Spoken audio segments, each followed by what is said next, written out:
if d1 d2, where d2 is greater than d1, be the diameters of two concentric circles. So what is concentric circles? Think about it.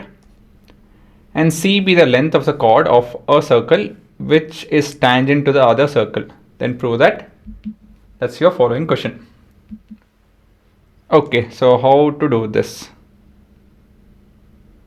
First thing is we need to think about what is concentric circles, right? What is concentric circles? I have it over here. Circles with common center. Okay, so it can be any number of circles. Here we have two with a common center, right? And now we have the diameters to be d1 and d2, or we can tell the radius is d1 by 2 and d2 by 2.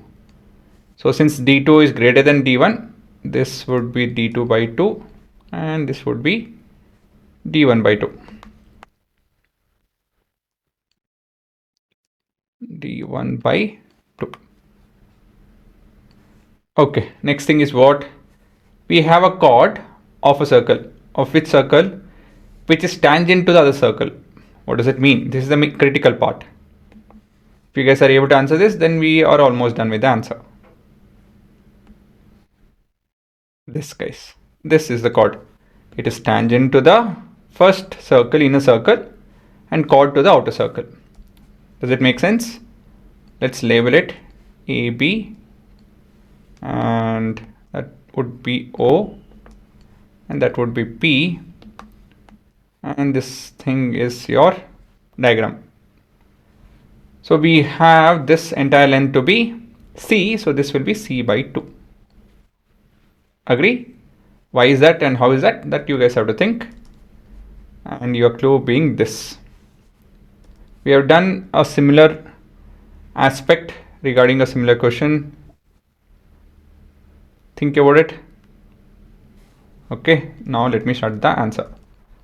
So we need to include the diagram as part of our answer. So then we have the working. Now to prove statement, I'll write it over here itself. d2 square is equal to c square plus d1 square. Now the working.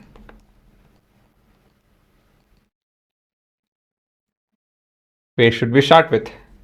First thing is I want to talk about OP being perpendicular to AB. So we have angle OPB being equal to 90 degree.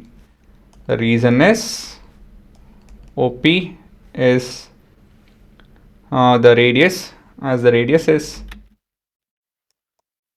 because the radius and tangent are perpendicular to each other.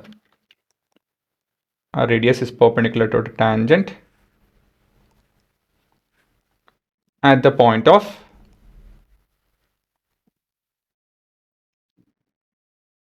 contact. Okay, and next thing, we'll find expression for OP, PB and all of that in terms of D1, D2, so on and so forth. Next, I'll go with in triangle OPB. See guys, this is nothing but similar to your Pythagoras theorem, is it not? So we have to use Pythagoras theorem, that's it. Where can we use? Over here, we just proved it, right? This is 90 degree, this particular angle, that is OPB, and so we can use Pythagoras theorem over there. So we have OB square is equal to OP square plus PB square. This is as per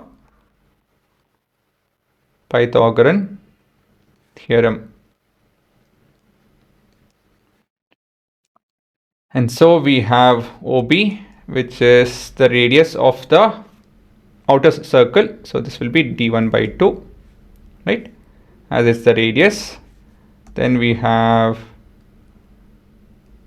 OP, which is D2 by 2. And then that's it. So that if you substitute, what will we get? D1 by 2 the whole square plus, oh yeah, one more thing, I need to do that. And next thing is PB is AB by 2.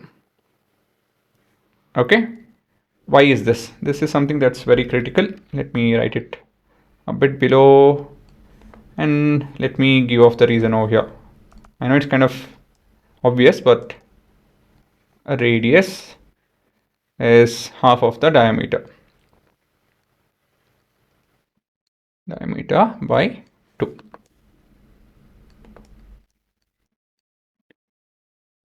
And so here we have what? AB is the chord. Okay. OP is perpendicular. So what have you seen related to this? I've told you before also. Yes. Perpendicular drawn from the center of a circle to a chord bisects the chord. Perpendicular from the center to a chord from the center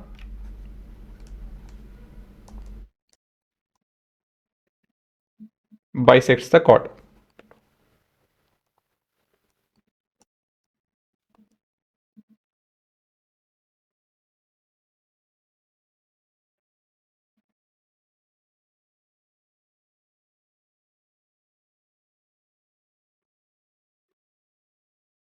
And so we have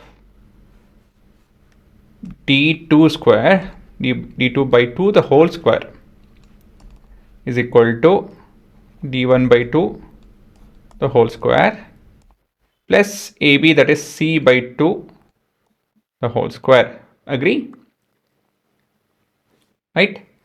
And now using the formula a to the power of AB whole to the power of n, which is equal to a to the power of n by b to the power of n, we have the expression to be d2 square by 4, which is equal to d1 square by 4 plus c square by 4.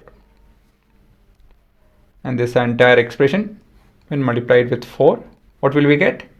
Yes, we have the final answer, that is d2 square is equal to d1 square plus c square. Hence proved.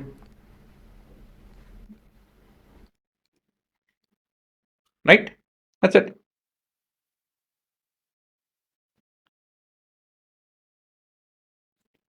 The star goes to this point.